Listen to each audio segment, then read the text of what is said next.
Bien, buen día a todos. Vamos a dar inicio a nuestra clase del día de hoy. Vamos a continuar con tejido conjuntivo. Vamos a compartirles pantalla.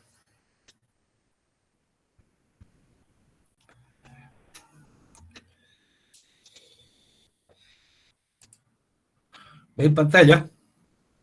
Hola. Sí, doctor, se ve. Sí, doctor. Bueno, entonces vamos a continuar con este capítulo que es el tejido conjuntivo. La clase anterior vimos lo concerniente a matriz extracelular. Forma también parte del tejido conjuntivo, pero hemos visto los componentes que están entre las células del tejido conjuntivo. Y hoy vamos a ver lo concerniente a las células. Es otro componente del tejido conjuntivo y veremos entonces al final los diferentes tipos de tejido conjuntivo.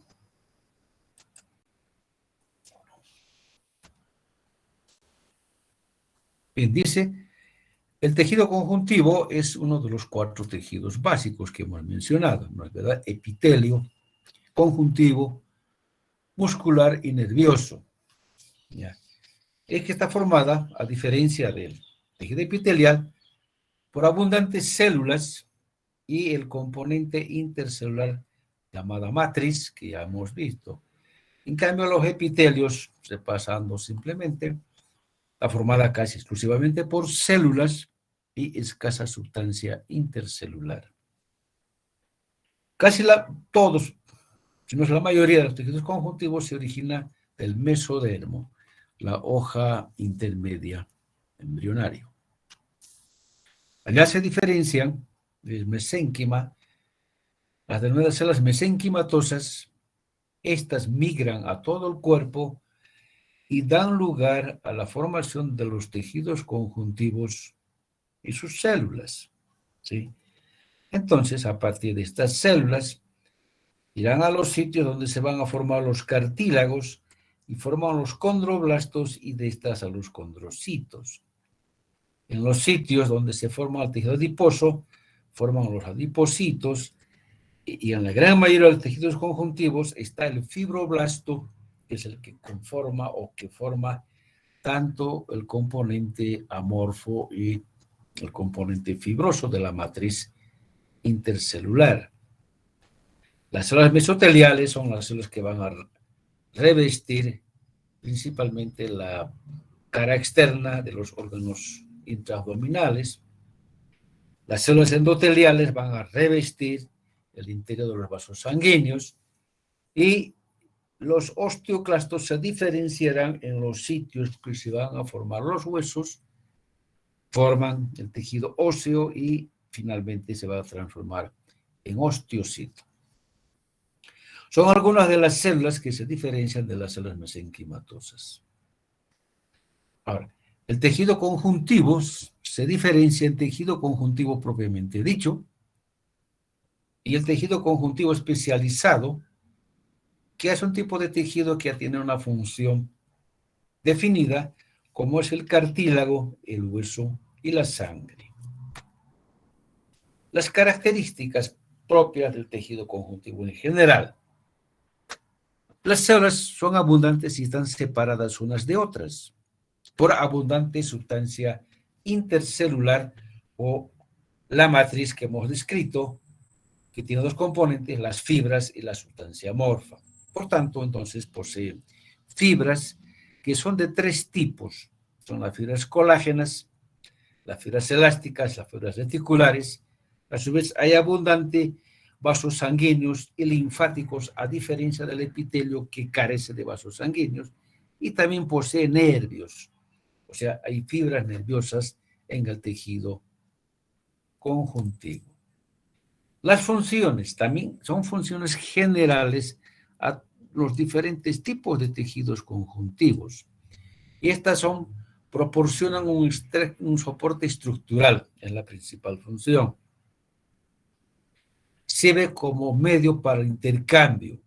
Al tener abundante sustancia o amorfa o sustancia amorfa, que es bastante líquida, ella facilita el intercambio principalmente de los nutrientes y de los gases. Puede separar o unir diferentes tejidos, ayuda en la defensa y protección. Hay células propias del tejido conjuntivo que están destinadas a la defensa. Participan en la reparación y la cicatrización cuando se producen algunas heridas, principalmente por la acción de los fibroblastos. También es el sitio para el almacenamiento de grasa, principalmente en el tejido adiposo, ¿no es cierto?, que también se conoce como tejido celular subcutáneo, y finalmente almacena agua y minerales.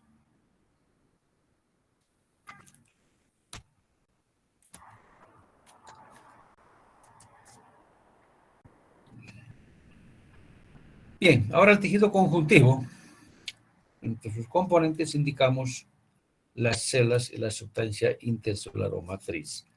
Ya vemos acá un esquema, son los componentes, ahí vemos las células, son macrófagos, tenemos a los plasmocitos, mastocitos, adipocitos, pericitos, células endoteliales, las fibras son fibras colágenas, fibras elásticas, no vemos fibras reticulares en esta imagen, y la sustancia amorfa sería todo esto que está aquí en esta imagen pintado de amarillo, donde están las células y las fibras. Esa es la sustancia amorfa.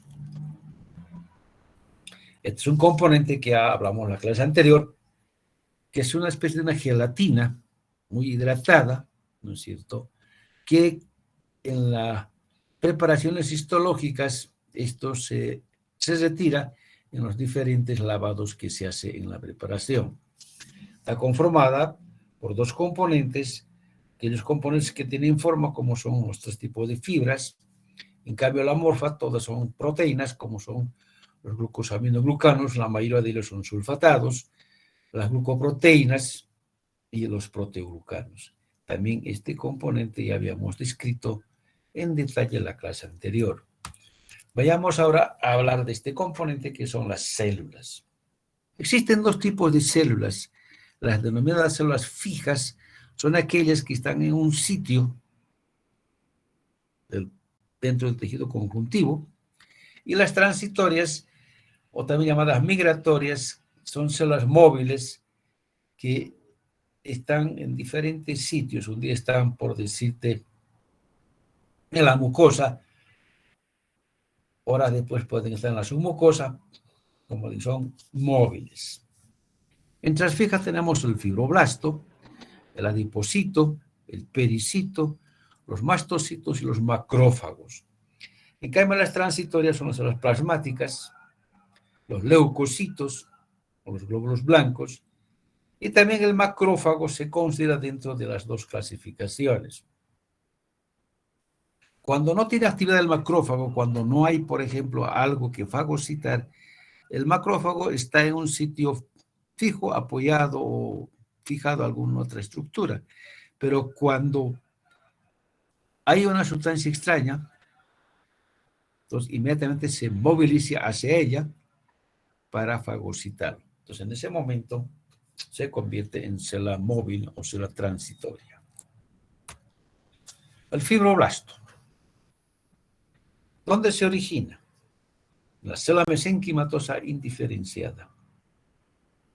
La célula embrionaria, ¿no es cierto? Es fusiforme, es alargado.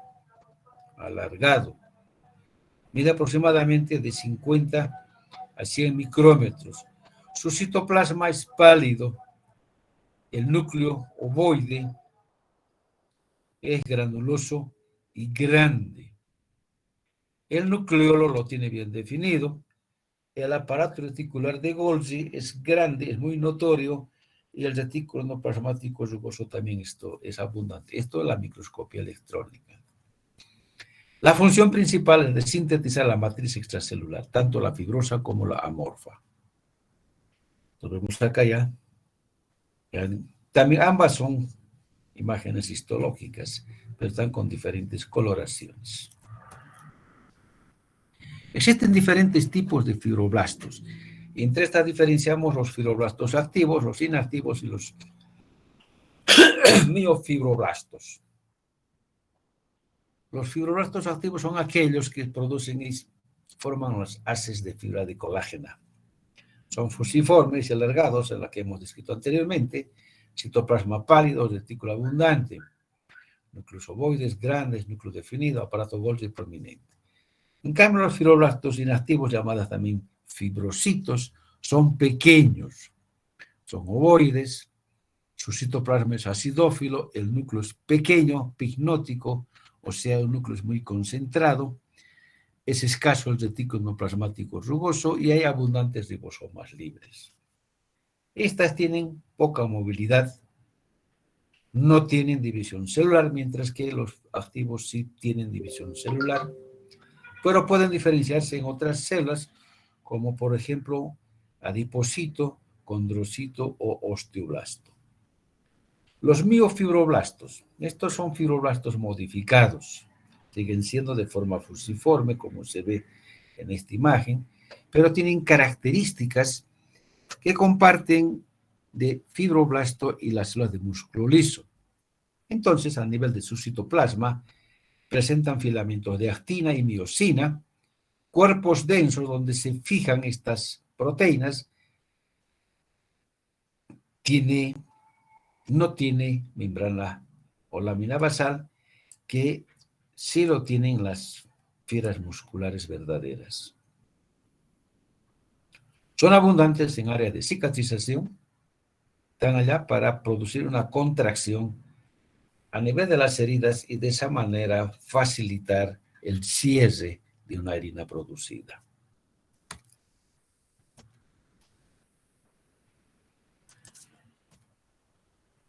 Células adiposas.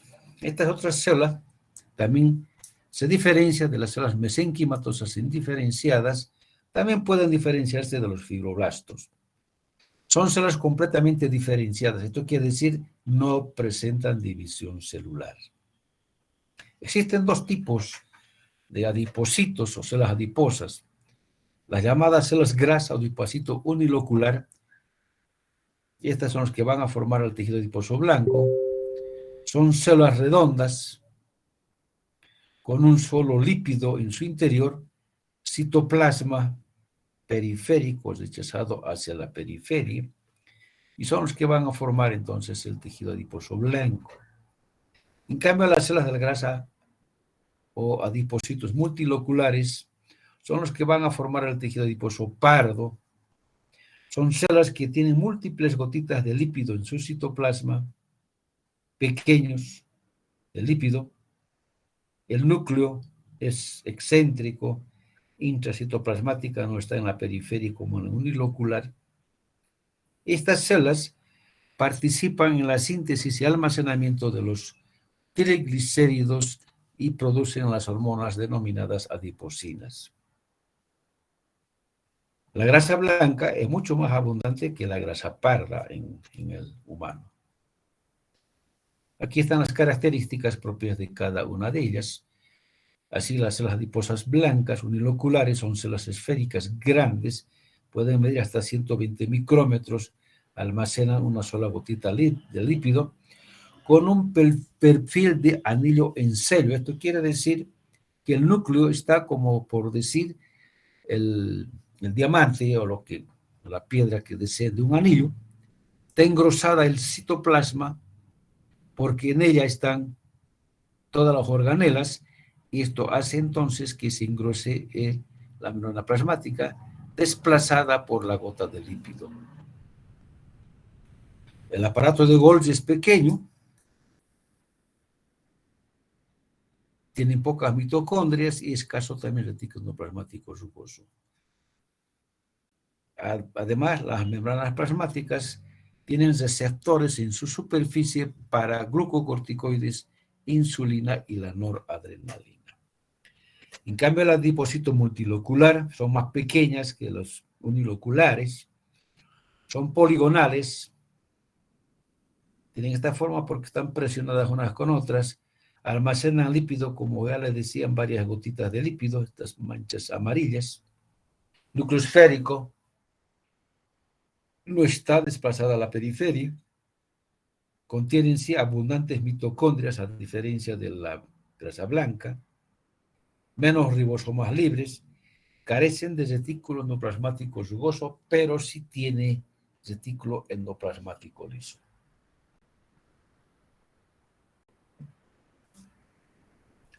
Las células unicelulares se encuentran en todo el cuerpo en el tejido conjuntivo laxo principalmente. Se acumulan formando masas constituyendo el tejido adiposo.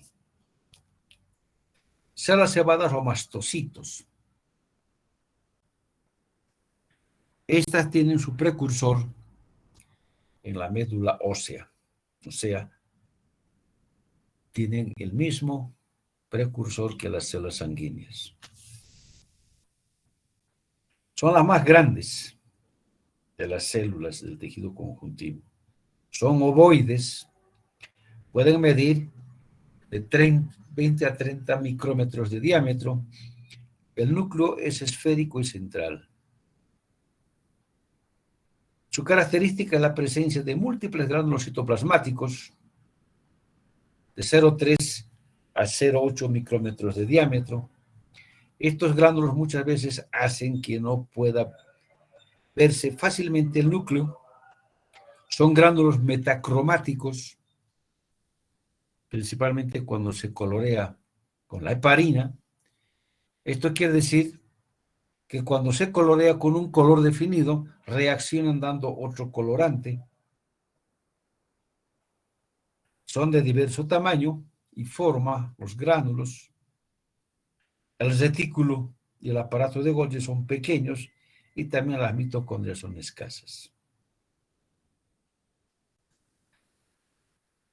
Su función es la mediación en los procesos inflamatorios y en las reacciones de la hipersensibilidad inmediata.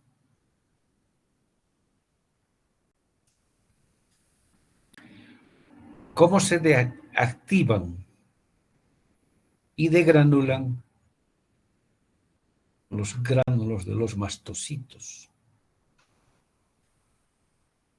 Los mastocitos, en su superficie de su membrana plasmática, poseen receptores de superficie, denominados receptores Fc, para la inmunoglobulina E. Estos receptores, en contacto con la inmunoglobulina E, inician una respuesta inflamatoria conocida como reacción de hipersensibilidad inmediata o reacción anafiláctica. Esta reacción puede ser producida por la presencia de moléculas extrañas, como ser, por ejemplo, el polen de las flores, el veneno de las abejas y otras sustancias.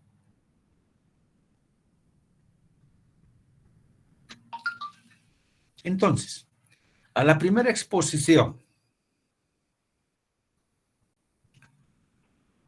a cualquiera de estas moléculas extrañas, provoca la formación de anticuerpos de inmunoglobulina E, que sensibiliza a la célula, al mastocito. En una posterior exposición o una segunda exposición, provoca el entrecruzamiento de los anticuerpos de inmunoglobulina E y produce la agrupación de los receptores de superficie.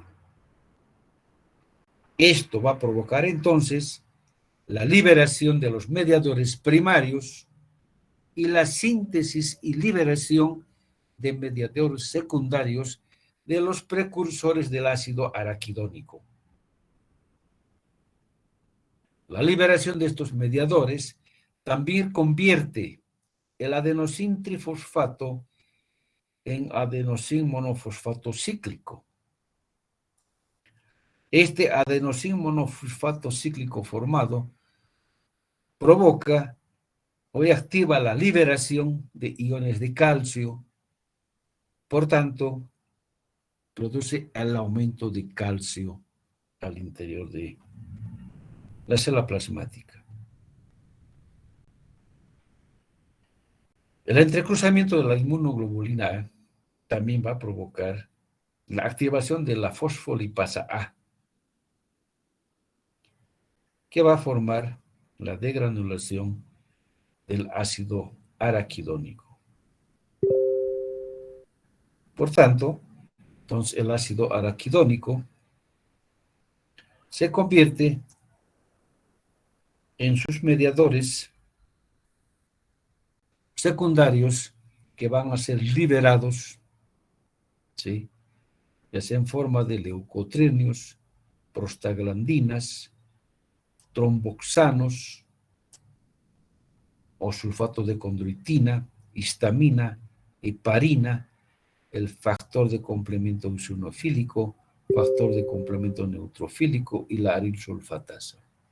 Estas sustancias son las que van a intervenir, entonces, tanto en el proceso de la inflamación como también en la reacción de la hipersensibilidad inmediata.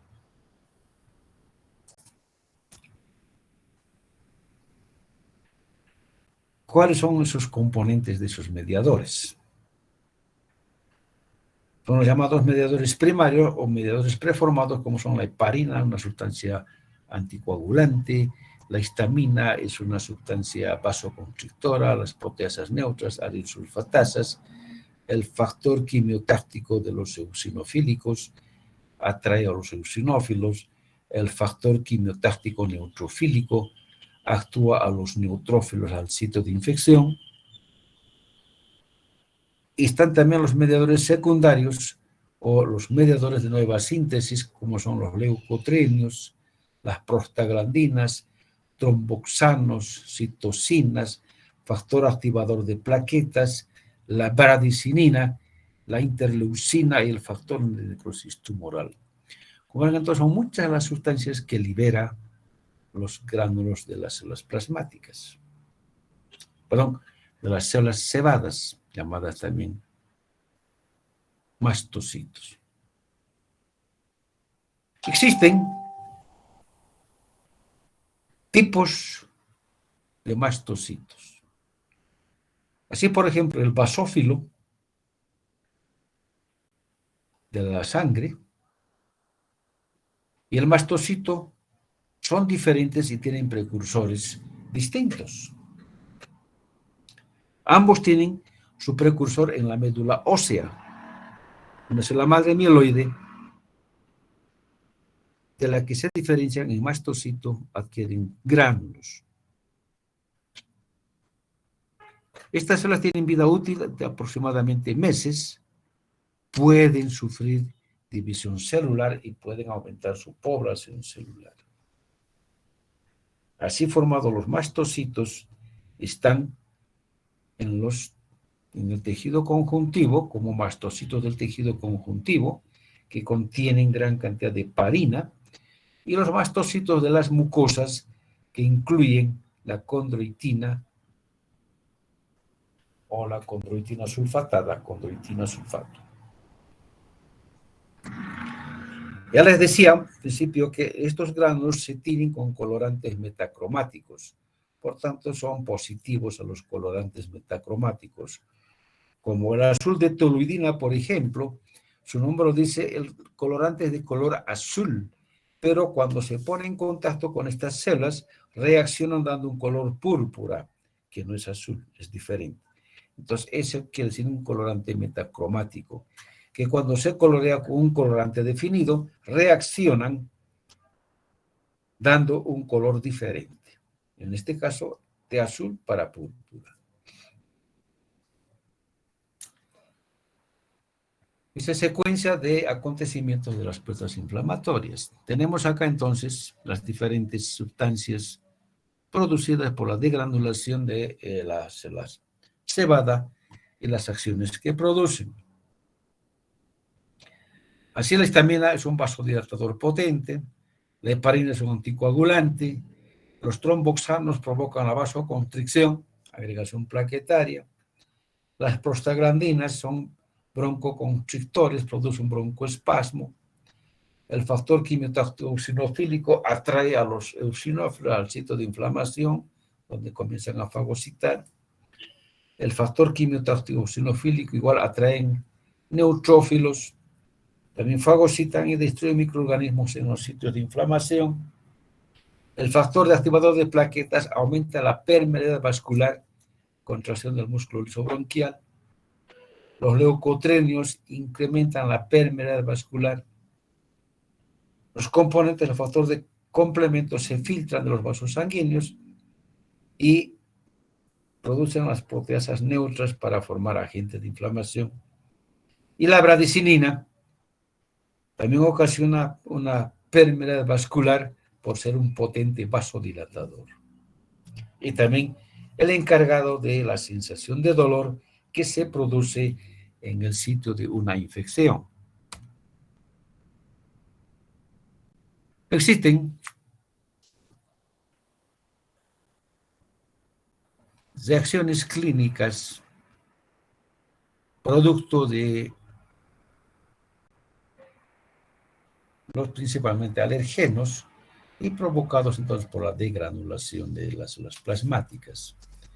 Así tenemos la rinitis alérgica, conocida como la crisis de heno.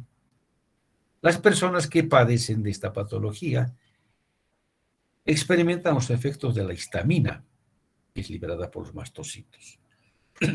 Esto produce un edema y, por tanto, permeabilidad de los vasos sanguíneos pequeños, y esto va a producir una tumefacción en la mucosa nasal, lo que va a producir una congestión, ¿no es cierto?, al interior de las fosas nasales y dificultad respiratoria. Otra patología es el asma. Produce también una dificultad respiratoria por broncoespasmo. Esto es provocado por los leucotrienios. Es una enfermedad crónica, el asma, caracterizada por inflamación crónica de las vías aéreas respiratorias. Constantemente los bronquios están contraídos. Por tanto, entonces, causan episodios recurrentes de sensación de falta de aire, a lo que se conoce como de disnea. Provocan pitos en el pecho con la respiración, que también se llaman sibilancias, son ruidos que se producen, ya sea al inhalar o exhalar aire. Provoca tos y en general produce una sensación de opresión en el pecho. Otra patología es la anafilaxis sistémica o el shock anafiláctico. Esta es provocada por una exposición secundaria a un alergeno, que puede ser la picadura de un insecto, puede ser antibiótico o otra sustancia. Esta reacción va a ocurrir en cuestión de segundos o pocos minutos. ¿Sí? Inmediatamente, si es producida esta reacción, se manifiesta con falta de aire, ¿cierto?, una disnea, falta de sensación de aire, disminuye la presión arterial, se instalan los síntomas de choque, lo que puede ocasionar inclusive una muerte inmediata.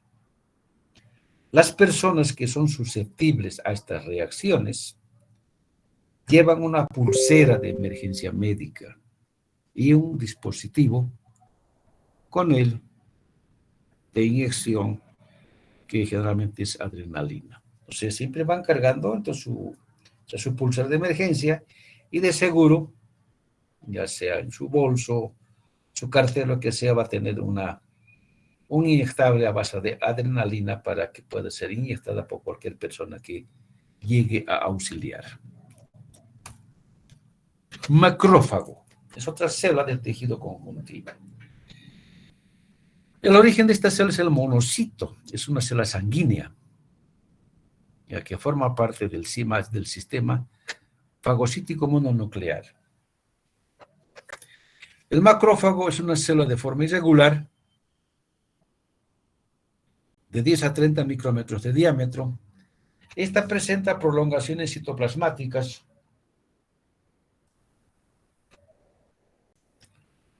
de la superficie celular que se conocen como filipodios y lamelipodios. Los lamelipodios son repliegues de la membrana plasmática, son bastante anchas. En cambio, los filipodios son mucho más delgadas, son finos. ¿Sí? Esto va a servir para atrapar, ¿no es cierto?, rodeándola a las sustancias extrañas. Su citoplasma es basófilo, contiene vacuolas pequeñas y abundantes gránulos densos, principalmente son lisosomas. El núcleo es excéntrico, ovoide indentado, o sea, tiene una depresión, ya se llama núcleo indentado. El aparato de Golgi es desarrollado, al igual que el retículo plasmático rugoso, y los lisosomas son abundantes. La función es de eliminar desechos celulares, o sea, fagocita todo lo que es desecho celular. Protege también contra invasores extraños. Desarrollo y distribución de los macrófagos. Los macrófagos surgen de los monocitos, activados por el factor estimulante de colonias de macrófagos, la FSCM.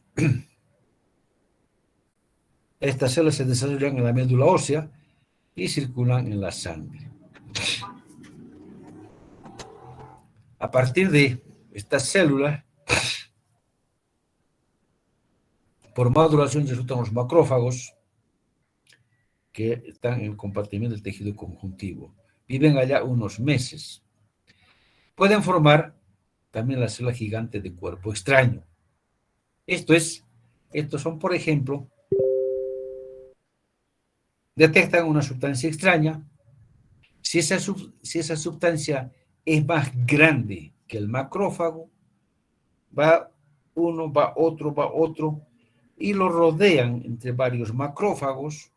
Al final todas ellas se fusionan y forman una sola célula, conocida como célula gigante de cuerpo extraño. Existen dos tipos de macrófagos, los residentes o fijos, que están en el tejido conjuntivo, y los macrófagos activos o libres son desarrollados por estímulo externo. Viven unos 2 meses. La función en sí de los macrófagos es fagocitar células viejas, dañadas, muertas, desechos celulares, fagocitan y destruyen sustancias extrañas, microorganismos. Durante las respuestas inmunitarias, activan los linfocitos, aumentando la actividad fagocítica de los macrófagos. Los fagocitos activos presentan, como decía, estas microvelocidades, que son los filipodios y los lamelipodios. También pueden presentar antígenos a los linfocitos. Así, por ejemplo, una sustancia extraña, como es un microbio, es rodeada por estas prolongaciones en forma de pliegues, los lamelipodios, y así introducen al interior en forma de fagosoma, rodeado este microbio por una componente de la membrana plasmática, que se llama fagosoma, lo cual es puesta en contacto con los lisosomas, y se produce el fagolisosoma. Las enzimas la digieren. De producto de esta, hay sustancias que se liberan completamente y pueden formar parte de la célula para su provecho, o hay algunas que se digieren en forma parcial y quedan como cuerpos residuales, que es una materia indigerible y puede ser eliminado realmente por la propia célula. ¿Qué es el sistema fagocítico nuclear? Son células fagocíticas que se originan de una célula madre común en la médula ósea.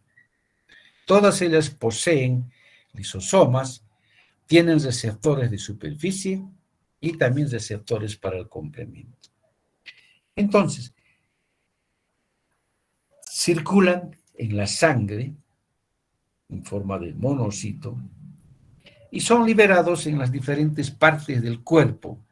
Y dependiendo del sitio donde son liberados, toman diferentes denominaciones. Así, se conoce de monocito cuando está todavía dentro de la sangre. Macrófago o histiocito cuando se libera en el tejido conjuntivo o en los órganos linfoides. Se denomina de célula de Langerhans cuando es liberada en la piel. Célula polvo o macrófago alveolar cuando es liberada en los pulmones. Célula de Kupffer cuando es liberada en el hígado. Osteoclasto cuando se libera a nivel del hueso. Microglia cuando se libera a nivel del sistema nervioso central. Células litorales en bastoncillo o en duelas de Bardet cuando se liberan en el vaso o en ganglio linfático. Y células del mesangio cuando son liberadas a nivel del riñón. Entonces, como verán, dependiendo del sitio donde son liberados, toman diferentes denominaciones, pero todas ellas tienen en común el accionar que es de fagocitosis y tienen en común una célula madre que los forma.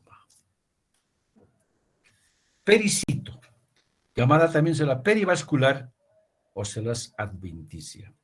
Estas también se originan de las células mesenquimatosas indiferenciadas o también pueden ser originados por un fibroblasto. Son células alargadas de 15 a 20 micrómetros de longitud y de 6 a 7 micrómetros de ancho.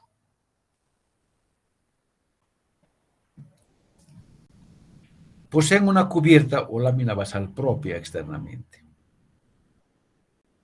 Estas células que rodean a los vasos sanguíneos, principalmente a los capilares, vemos acá en este esquema que está adherida a la pared de un vaso sanguíneo, y aquí vemos ya imagen histológica, que hay 1, 2, 3, 4 pericitos, estas son las células endoteliales, aquí están por detrás del vaso. Presentan características de células epiteliales y musculares.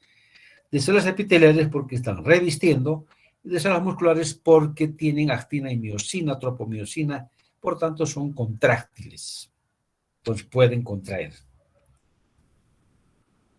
Y también tienen la característica de que pueden diferenciarse en otras células. Toda la función entonces es rodear a las células endoteliales de los vasos capilares pequeños y vénulas pequeñas. Las células plasmáticas es otra célula que se conoce con el nombre de célula móvil. Se origina del linfocito, B principalmente. Es el linfocito, una célula de la sangre. ¿Sí? Estas células están dispersas en todos los tejidos conjuntivos y abundan principalmente en áreas de inflamación crónica. Son células ovoides, en esquema, aquí también tenemos en imagen microscópica. Tienen un diámetro de 20 micrómetros, el núcleo es esférico, excéntrico, esa es su característica, está fuera del centro, como vemos acá, esta es excéntrico. Su cromatina es de tipo heterocromático y está dispuesta de una forma característica que adquiere la forma de una carátula de reloj o la rueda de un carro, de esas ruedas de carreta antiguo. Su citoplasma es basófilo, por la abundante cantidad de retículo endoplasmático rugoso, aparato de Golgi bastante bien desarrollado y grande. Estas células son responsables de la inmunidad mediada por anticuerpos, por tanto, son los que van a producir los diferentes tipos de anticuerpos. Los leucocitos. Su precursor está en la médula ósea y también en los órganos linfáticos. Son los glóbulos blancos circulantes en la sangre. Todas ellas circulan en la sangre una vez que se forman de la médula. Y cuando ya están maduras dentro de la sangre, salen fuera de ella, abriéndose espacio entre las células endoteliales de los capilares, proceso que se conoce como de la diapédesis. Y así salen de ella y penetran en el tejido conjuntivo donde cumplen sus funciones. Dentro de la sangre son redondos. En cambio, en el tejido conjuntivo son pleomorfos, tienen formas diferentes porque estas están presionadas por otros componentes del tejido. La función de esta básicamente es proteger al organismo de las infecciones producidas por gérmenes, principalmente antígenos. Cada una de estas células, neutrófilo, monocito, basófilo, linfocito, eosinófilo, tienen sus propias características, tanto citoplasmáticas como de su núcleo. Este núcleo es diferente de esta diferente de esta y esta también diferente. Esto lo vamos a describir con mayor detalle cuando estemos hablando de sangre. Bien.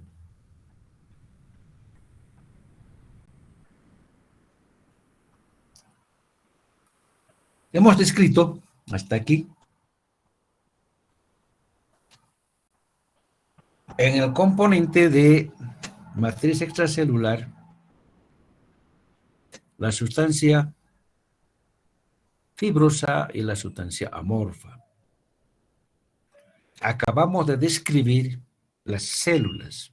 Ahora, reuniendo estos tres componentes, que son las células, la sustancia intercelular, fibras y sustancia amorfa, se forman los diferentes tipos de tejidos conjuntivos que se clasifican en tejidos conjuntivos embrionarios, en tejidos conjuntivos propiamente dichos y tejidos conjuntivos especializados. Los tejidos conjuntivos embrionarios son el tejido mesenquimatoso y el mucoso. Los tejidos conjuntivos propiamente dichos son el tejido conjuntivo laxo, denso, reticular y adiposo. A su vez, el tejido conjuntivo denso, de acuerdo a la disposición principalmente de sus fibras, puede ser regular o irregular. El regular, con las fibras colágenas dispuestas de manera regular, y el irregular, como dice su nombre, dispuesta de manera anárquica, en forma irregular. Por otro lado, todavía el tejido conjuntivo denso regular, tomando en cuenta si posee fibra colágena o fibra elástica, puede ser tejido conjuntivo denso regular colagenoso o tejido conjuntivo denso regular elástico. Y los tejidos conjuntivos especializados son aquellos tejidos que ya tienen una función definida, como es el cartílago y hueso, el de formar el sistema osteoarticular de soporte del cuerpo, la sangre, la producción de las células sanguíneas, y el linfoide, la producción de las células linfoideas destinadas a la defensa inmunológica. Entonces ahora nos toca describir cada uno de estos diferentes tipos de tejidos y posteriormente ya como capítulo aparte hablaremos de cartílago, hueso, sangre y linfoide. El tejido conjuntivo mesenquimatoso es el tejido que aparece por primera vez diferenciándose del mesodermo, en el embrión. La característica es la presencia de abundante cantidad de células mesenquimatosas, que son estas que vemos aquí, son células fusiformes, son alargadas, ¿no es cierto? Presentan múltiples prolongaciones, tiene la sustancia base amorfa, muy parecida a una gelatina, que también contienen ya fibras reticulares, como se ven acá, por ejemplo, en forma de redes muy dispersas. Este tipo de tejido, que es el primer tejido que se forma, por diferenciación va a formar casi, si no son todas, la mayor parte de los tejidos conjuntivos. Una de ellas es el tejido conjuntivo mucoso. ¿Ya? Es un tejido conjuntivo laxo y amorfo. Su matriz es muy gelatinosa, compuesta principalmente por ácido hialurónico, la sustancia amorfa. Presenta abundantes fibroblastos, estas que vemos acá, con prolongaciones citoplasmáticas, núcleos esféricos ovalados, y ya comienzan a producir colágeno y van formando las fibras colágenas tipo 1 y tipo 3. Ya también hay la presencia de vasos sanguíneos, capilares, porque hay abundantes células y estas ya necesitan entonces de aporte gaseoso oxígeno. Encontramos a nivel del cordón umbilical, en el feto, también se conoce con el nombre de gelatina de Wharton. Y encontramos también en el tejido conjuntivo subdérmico del embrión. Pasamos al tejido conjuntivo laxo areolar. Así se escribe, laxo areolar. Está rellenando los espacios del cuerpo, todos los espacios que encontremos. Está debajo de la piel. Está en el mesotelio de las cavidades corporales también. Está en las adventicias, o sea, en el revestimiento externo de los vasos sanguíneos. Y también está formando el parénquima de las glándulas, rodeando. Está también como tejido conjuntivo laxo en las membranas mucosas o las láminas propias. Está formada con la característica por abundante sustancia base, o sea, hay bastante sustancia amorfa y líquido extracelular. Hay también abundantes células, fibroblastos, macrófagos, mastocitos, adipocitos. O sea, están casi todas las células que hemos descrito en este tipo de tejido. También las fibras, están las 3 fibras que hemos descrito. ¿Ya? Como tiene abundantes espacios, por tanto, allá puede acumularse el plasma o líquido extracelular y de esa manera puede hincharse estos tejidos, constituyendo lo que se conoce con el nombre de edema. En cambio, el tejido conjuntivo denso tiene los mismos componentes del tejido conjuntivo laxo, pero ¿cuál es la diferencia? Tiene más fibras y menos células. Veamos acá las fibras, ya están dispuestas en forma de capas, aquí hay una capa, aquí hay otra capa, aquí hay otra capa, y tienen diferentes direcciones, como en este caso, por ejemplo. Aquí están direcciones transversales, por acá vemos dirección vertical, hay algunas oblicuas, ¿sí? Esa es la característica, entonces, de tener abundante cantidad de fibras gruesas en forma de capas y escasas células. Fíjense acá hay 1, 2, 3, 4, 5, 6, unas 15 células. Comparemos con esta, aquí hay abundante célula. Solo por acá hay más de 15. ¿Sí? Las fibras son delgadas, finas, y hay abundante sustancia amorfa. En cambio, aquí hay pocos espacios. Es una imagen que está a gran aumento. Entonces, contiene fibras colágenas gruesas, entretejidas en una malla, que resisten la fuerza de tensión en todas las direcciones. Entre los haces hay también algo de fibras elásticas. Los fibroblastos son las células más abundantes, están paralelos a las fibras. ¿Dónde están? En la dermis de la piel, en la vaina de los nervios, el revestimiento de los nervios periféricos, en la cápsula del vaso, en la cápsula del testículo, del ovario, a nivel de los riñones y en los ganglios linfáticos. Encontramos en ella. ¿Qué son las líneas de Langer? También las llamadas líneas de separación. Dice, son líneas de topología dibujada que dibujan, ¿no es cierto?, un mapa en el cuerpo humano. O sea, hay líneas en el cuerpo, como estamos viendo acá. Pueden fijarse en las manos, en la palma de las manos, en el abdomen. Tienen estas direcciones las fibras, que está dada, ¿no es cierto?, por la orientación de las fibras colágenas en la dermis. Y esto se refleja a través de la piel, ¿ya? Que son generalmente perpendiculares a la orientación de las fibras musculares adyacentes. Por debajo de la piel están las masas musculares, los que tienen otra dirección, ¿no es cierto? Estas líneas tienen importancia en la ciencia forense, o sea, por ejemplo, en el pulpejo de los dedos están las huellas dactilares, que es el producto de esto, que sirve para identificar a la persona.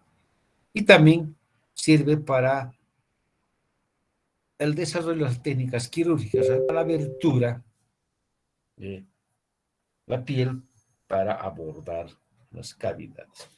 Así, por ejemplo, en el abdomen, estas son las líneas de Langer.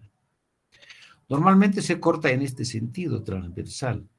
Al cortar, ¿no es cierto?, estamos cortando las fibras colágenas. Separamos la pared y cuando queramos nuevamente juntar, ya no vamos a coincidir esta fibra con su corte que está al otro lado, esta con esta, ya no coincide. ¿Sí? En cambio, cuando se corta en el sentido de las líneas, probablemente voy a cortar entre fibra y fibra. Y cuando la separe, simplemente le separo esta fibra de esta otra fibra. Al unir, prácticamente lo voy a unir sin mucho espacio. En cambio, en este sentido va a haber espacio entre las fibras que no concuasan y en ellas se deposita abundante tejido conjuntivo, principalmente fibra colágena tipo 3, y forman unas cicatrices exuberantes que se conocen con nombre de queloide. Esa es la importancia del conocer las líneas de Langer. El tejido conjuntivo denso regular colagenoso, a diferencia del tejido conjuntivo denso irregular, que es esta, las fibras en este tipo de tejido tienen una misma orientación, fíjense aquí. Todas están paralelos unas a otras, ¿sí? Entonces se integra con haces de fibras colágenas gruesas, agrupadas en hojas paralelos, que resisten a la fuerza de tracción. La matriz y las células ocupan los espacios que dejan la disposición de estos haces fibrosos, donde vamos a encontrar en los tendones, en los ligamentos y en las aponeurosis. Otra forma de presentarse, fíjense acá, la disposición paralela de las fibras colágenas. Hay poco espacio, ¿no es cierto?, donde está la matriz amorfa y también las células, principalmente fibroblastos. El tejido conjuntivo denso regular elástico se llama así por la presencia de abundante cantidad de fibras elásticas, ramificadas, también paralelas entre sí como las fibras colágenas. Y hay entremezclado entre ellas pocas fibras de colágeno. ¿Ya? Entonces forman láminas delgadas o membranas fenestradas.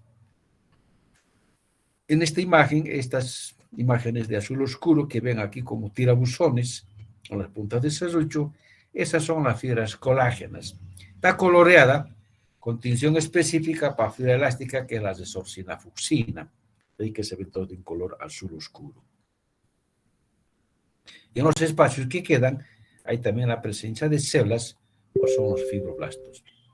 Cortamos en el ligamento amarillo de la columna vertebral y el ligamento suspensorio del pene. También en la pared de los grandes vasos, esta imagen corresponde a la aorta, que es un vaso arterial de gran calibre. El tejido reticular. Su principal componente es esta, la colágena tipo 3. Son fibras colágenas tipo 3. Estas forman redes en tipo malla y intercalados con fibroblastos y macrófagos. Forman principalmente la estructura o el armazón para los sinusoides hepáticos en el hígado, para el tejido adiposo en la médula ósea, en el ganglio linfático músculo liso rodeando el músculo liso, y también para los islotes de Langerhans. ¿Ya? Estas fibras son fibra colágena tipo 3, pero la diferencia con las otras fibras que reaccionan positivamente a la hematoxineucina, estas están rodeadas por una capa de hidratos de carbono por fuera. Eso impide el contacto con la hematoxineucina, por tanto tiene que ser coloreada con colorantes positivos para glucógeno, por ejemplo, hidratos de carbono, y es así que esta imagen está coloreado con la tinción argéntica, se ve así, de color negro, fibras de color negro, la tinción de plata, o también se puede colorear con el PAS, el ácido periódico de Schiff, con lo cual estas fibras van a verse de un color azul. El tejido adiposo. Vamos a clasificar tomando en cuenta si llevan células adiposas uniloculares o multiloculares. También se clasifican tomando en cuenta su color, la vascularización y la actividad metabólica. Así tenemos entonces el tejido adiposo blanco o unilocular. Hemos mencionado al describir este tipo de células, son células que tienen una sola gota de grasa unilocular, ¿no es cierto?, que contiene lípido. Tienen abundantes vasos sanguíneos, puesto que está rodeado por tejido conjuntivo que está por detrás de cada una de estas células que llevan vasos sanguíneos. ¿Ya? Sus membranas plasmáticas, además de estar engrosadas, contienen receptores para la insulina, la hormona de crecimiento, la noradrenalina y glucocorticoides. Estas hormonas van a facilitar tanto la liberación como la captación de ácidos libres y glicerol. La acumulación de grasa en una persona va a depender del sexo y de la edad. Así, por ejemplo, en los varones se acumula en abundante cantidad a nivel del cuello, a nivel de los hombros, en la cadera y en los glúteos. En las mujeres se acumula a nivel de la mama, en los glúteos, caderas y muslos. Es el tejido que se encarga de darle, en última instancia, la silueta de la mujer y del varón. En ambos sexos encontramos a nivel del epíplon y en el mesenterio. ¿Cómo se almacena y se libera la grasa por los adipocitos? Durante la digestión, las grasas que digerimos se descomponen en el duodeno por la acción de la lipasa pancreática en ácidos grasos y glicerol. ¿Ya? Estas pasan al intestino, donde las células del epitelio intestinal la absorben y a nivel de su retículo endoplasmático liso lo esterifican en triglicéridos y forman de esa manera los kilomicrones para ser transportados por la linfa. O sea, bajo esta forma de kilomicrones son liberados por su membrana basal de los enterocitos o de los epitelios del intestino. Y a este nivel, en los llanos capilares, la lipasa de las lipoproteínas lo va a descomponer en ácidos grasos y glicerol, y de esa forma pasan al tejido conjuntivo, y en forma de triglicéridos se añaden a las gotitas de lípido dentro de los adipocitos, y de esa manera se va almacenando. La insulina es una hormona, transforma la glucosa en aminoácidos en ácidos grasos. La adrenalina y la noradrenalina, otras dos hormonas, activan la lipasa para separar los glicéridos en ácidos grasos y glicerol, y de esa manera también van a pasar o nuevamente ingresar al torrente sanguíneo. El tejido adiposo pardo, llamada también multilocular, está formada por los adipocitos multiloculares, que son aquellas células que almacenan en múltiples gotitas de lípido. Aquí está enmarcada una célula con 4 o 5 adipocitos y el núcleo rechazado hacia la periferia.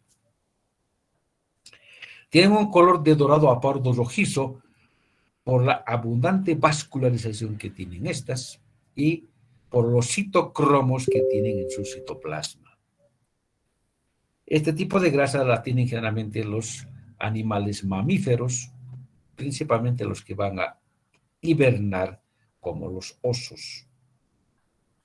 En el humano, en el recién nacido se localiza en el cuello y las áreas interescapular. Este tipo de tejido graso generalmente está asociada con la producción de calor. En cambio, la grasa parda, la grasa amarilla, con la producción de energía. Por tanto, entonces, estas células multiloculares se oxidan 20 veces mayor que la grasa blanca. Por tanto, producen el triple de calor corporal.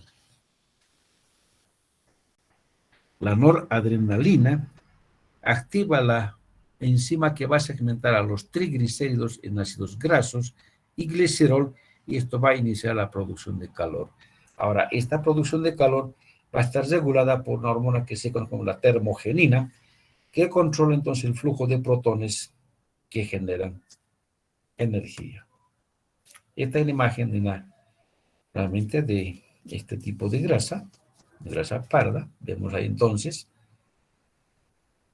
son las células con múltiples gotitas de lípido, ya imagen microscópica, que así a una vista macroscópica se parece mucho a una esponja.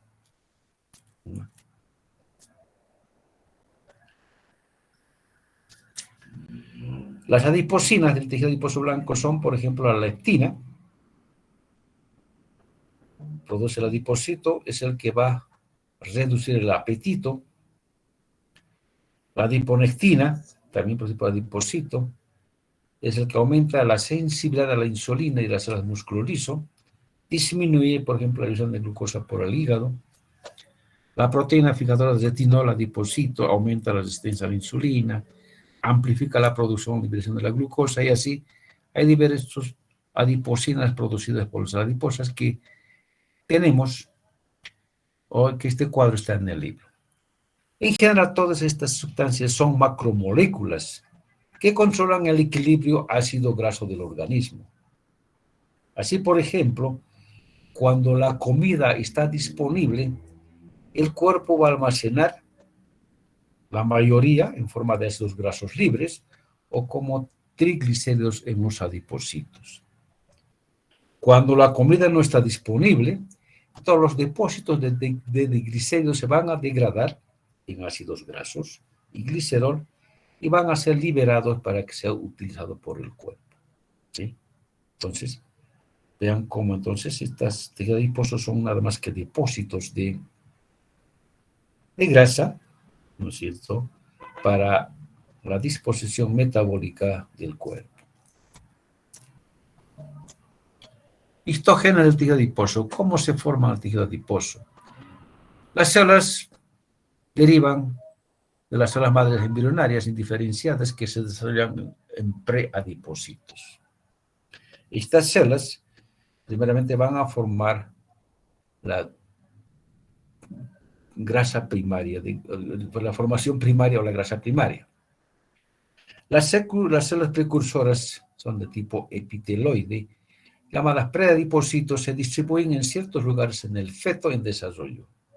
Allá van a formar gotitas de lípido que empiezan a acumularse y forman el tejido adiposo pardo. Posteriormente se forma la célula grasa secundaria al final de la vida fetal. También de células precursoras fusiformes se van a diferenciar principalmente en diferentes áreas del feto. En ella van acumulando lípido que se unen en una sola gotita y forman el adipocito unilocular. Finalmente, el tejido adiposo pardo está presente en los embriones, pero el tejido adiposo blanco va a aparecer después del nacimiento en el humano. ¿Cuál es la función del tejido adiposo? También se conoce con nombre de panículo adiposo o hipodermis. Está formada por tejido adiposo unilocular, tiene función aislante, está por debajo de la piel. Nos aísla de la temperatura externa, ya sea de calor o del frío. Tiene la función estructural de almohadilla protectora, de una amortiguación, principalmente en algunos órganos, como son, por ejemplo, en los riñones que están flotantes, los globos oculares, lo propio en las órbitas, en la palma de las manos, planta de los pies, en el pericardio.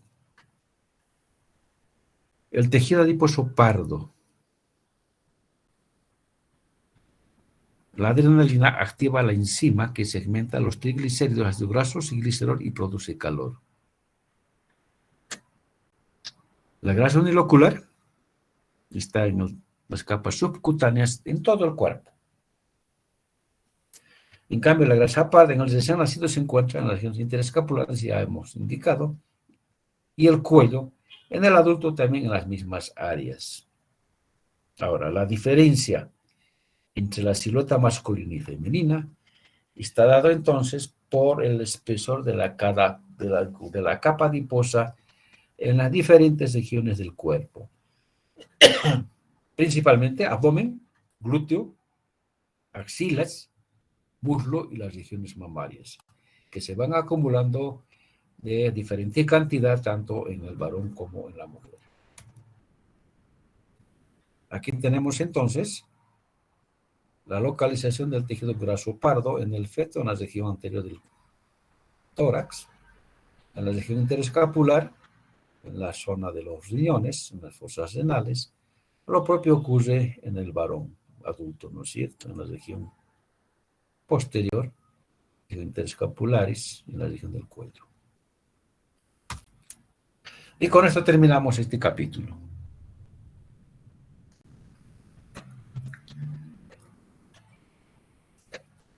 Bien, entonces vamos a quedar aquí.